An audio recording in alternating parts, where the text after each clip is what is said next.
Hey guys, I want you to think of mechanic or engineer type characters in video games. Think of characters like Engineer from TF2 or Engineer from TF2 because I have no other good examples. What do you think of? You'd probably think of support or offense characters built around building towers or turrets to deal a lot of damage, right? As for a lot of character or class archetypes, there's a Skylander for that. Sprocket. Is she good? Well, we'll see. This video idea was suggested to me by this guy. Oh yeah, right, I do video idea suggestions in the comments. If you have a Skylander for me to review, or a challenge or anything, let me know.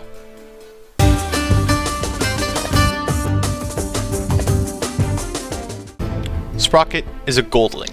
Oh great, another entire species of Skyland's inhabitants relegated to a backstory that we see nowhere else. Awesome.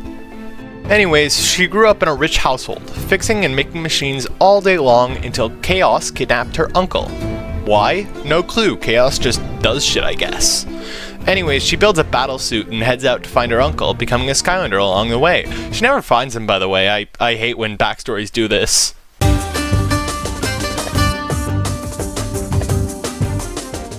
Sprocket's primary attack is a wrench swing that deals okay damage to enemies and has a bit of end lag. This can end in a combo attack that deals high burst damage but also has very high end lag and kind of a funky hitbox. I find the primary attack to be too high committal for such little return. Skylanders like Voodoo or Stump Smash either have much more damage to make up for the end lag or have no end lag at all with pretty good damage to begin with. Sprocket's secondary attack has her kneel over to start building a turret that shoots enemies when it sees them and draws their attention. The damage these turrets put out are okay, but they take forever to set up. And because I play on Nightmare mode, they die in one hit. Additional upgrades let you enter the turret and turn it into a tank. The tank is able to shoot out rounds that deal low damage at a somewhat fast speed, but the tank is super slow and stops completely if you even want to make a slightly indirect turn. Sprocket's tertiary attack lets her throw out landmines that do nothing until an enemy gets close to it. But when an enemy does get close to it, they explode and deal decent damage across a wide area. These mines are Sprocket's most consistent form of damage, as they're more powerful than the wrench, and they cover a really large area when they detonate.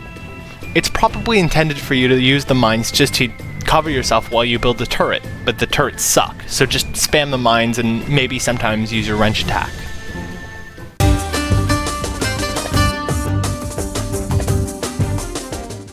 Sprocket's upgrade paths are Operator and Gearhead. Operator focuses on the wrench and mines, while Gearhead tries to improve the turrets and tank.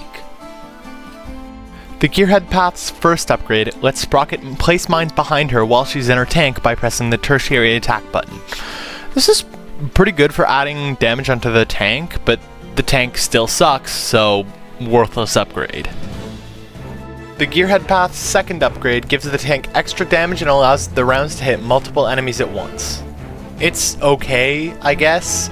It gives the tank some more consistent damage, but again, the tank still takes too long to get into, makes you really vulnerable, so it's a worthless upgrade. The Gearhead path's third upgrade makes Sprocket's tanks and turrets explode after expiring or breaking, dealing high burst damage. Finally, we actually get some amount of return if the turrets die immediately after being set up. Is this still consistent? No!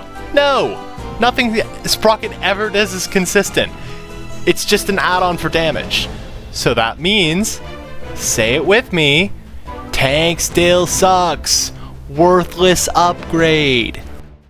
The Operator path's first upgrade gives Sprocket 2 extra combos. One combo that has Sprocket shoot out an electric surge in a wide area, pulling enemies into her, and one that spreads 5 mines around her. The electric surge isn't good because it doesn't deal enough damage and it sort of pulls enemies into you with high end lag, so you sort of just get hit and die. But the mines are pretty good, just because they're mines. The Operator path's second upgrade gives Sprocket a damage upgrade to her wrench. now the wrench combos are actually pretty good. You just need to be careful of end lag. By the way, this is Sprocket's only damage upgrade, so if you pick the gearhead path, good luck. Your wrench sucks. The operator path's third upgrade gives Sprocket triple mines. We throw triple mines, baby. More enemies trigger all 3 mines at once, triple the damage. That's 3 hits of 22, 66 damage. That's a lot of damage. Very, very good upgrade. Now the mines are the only attack you're ever gonna use, except for the occasional wrench combo to finish off enemies. Seriously though, I think if there was a Sprocket that only had this upgrade, like the base mine upgrade and then the triple mine upgrade, the gameplay would be almost the exact same to a maxed out Sprocket with the same upgrades. Like, that's how bad Sprocket is compared to this one really good upgrade. Alright guys, which path is better? Hydrogen landmine or coughing turret? Yeah, obviously it's the mine path. What did you think? Tank sucks. Gearhead takes like 2 years of preparation to deal half the damage that the mines deal in one attack. Like, it's no contest, no competition.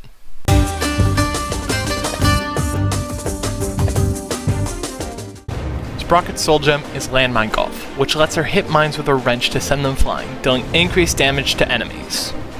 It's an okay soul gem, situational at best. It's like a lot of other giant soul gems, like sometimes you'll use it, other times you won't. It's just sort of there. 90% of the time the soul gem is used is probably by accident when you throw out mines and then try to hit something with your wrench within close range. Which is funny because the triple mines just deals flat out more damage than hitting one mine at an enemy. Oh yeah, for some reason, Sprocket got a repose in Swap Force. I don't know why they'd look at Sprocket and say, yeah, this character is so popular we need to bring them back. Cause everybody just loves trying to build one turret and then dying immediately. So what could her Wow-Pow be?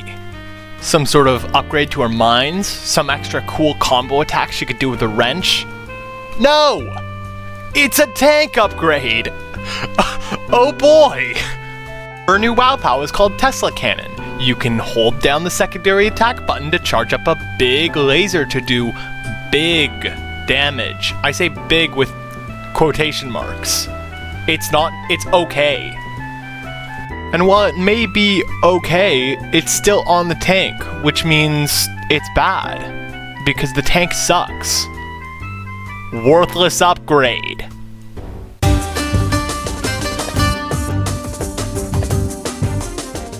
Like a lot of Skylanders, Sprocket's gameplay is really dependent on what path you put her on. On the operator path, you really just want to run around, spam mines, and then occasionally use the wrench attack. The turrets are somewhat usable if you're like walking into an arena battle and setting them up between enemy waves, but other than that, you probably shouldn't be using them. On the gearhead path, your gameplay looks like this. If there's one Skylander I can relate Sprocket to, it would probably be Voodoo, because they're both melee Skylanders with kits geared towards ranged playstyles. Voodoo has his tripwires and his hook used to get away and to bait enemies into the hooks, but his melee attacks just don't mesh well with that concept. Same thing with Sprocket's mines and her turrets being set up and avoiding enemies, but the wrench is melee. You're supposed to get close up, but it also wants you to stay far away. So it's mixed signals.